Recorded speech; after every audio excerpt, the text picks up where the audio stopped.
Good afternoon, and welcome to this edition of On the Ball.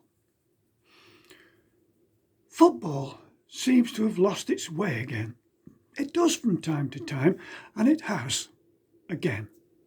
It's gone techie potty and official overboard this time.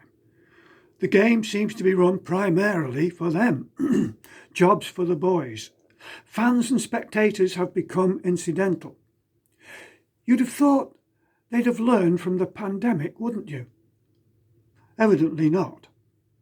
However, I have obtained an undercover expose from one of the game's leading personalities, without whom the Premier League would collapse. Mr. M.I. Football. Thank you for agreeing to this exclusive interview, Mr. Football, for this special occasion of On the Ball.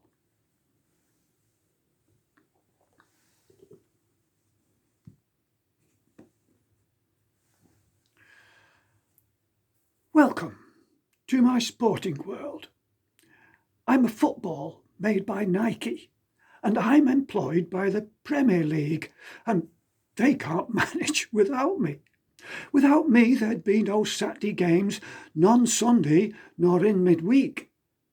As you may gather, I'm jolly important. No tatty half-flat kickabout freak. My official title is Nike Flight, the Premiership ball of choice.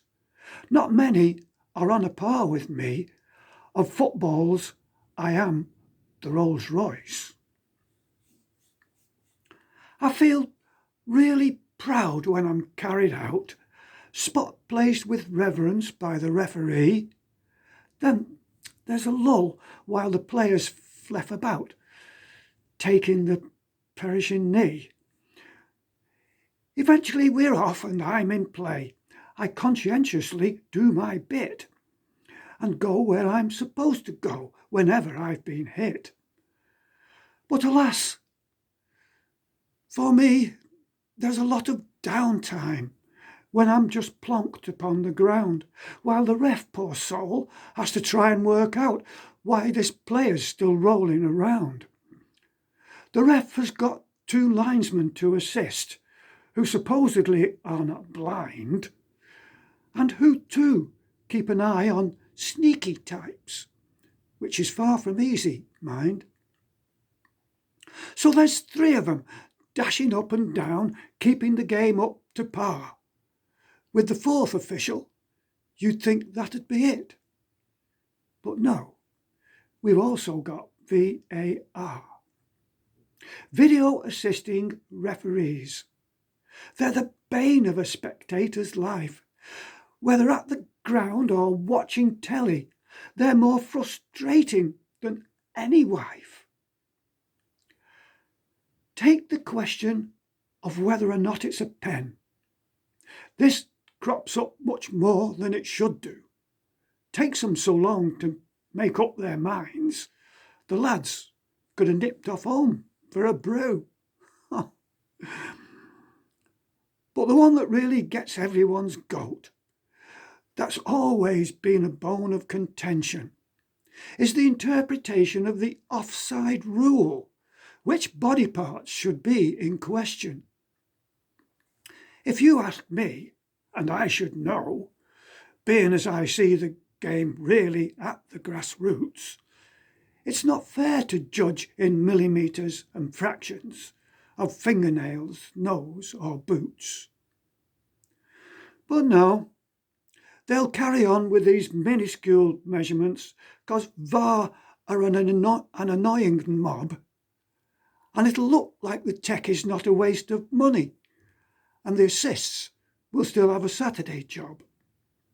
So if we have to have this VAR, and it seems as though we must, for heaven's sake modify the offside rule before spectators' blood vessels burst.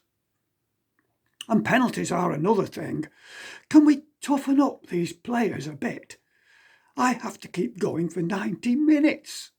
And you know how often I get hit.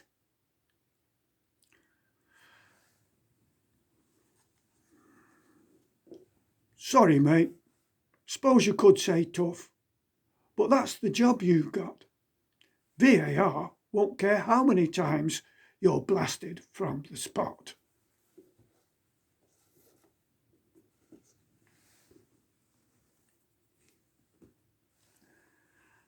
And VAR, as we know, loves penalties and such, 'cause then they're important and hold the game up.